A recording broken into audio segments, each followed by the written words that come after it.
আঙ্গুলে আঙ্গুল ছুঁয়ে শেখালে তুমি জীবনের পথ চলা, নিজে না খেয়ে তুমি খাওয়ালে, শেখালে কথা বলা।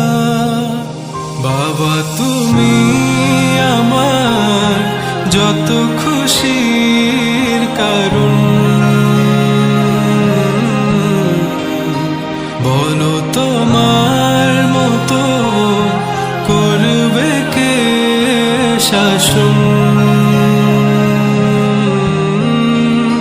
বাবা তুমি আমার বেঁচে থাকার কারণ।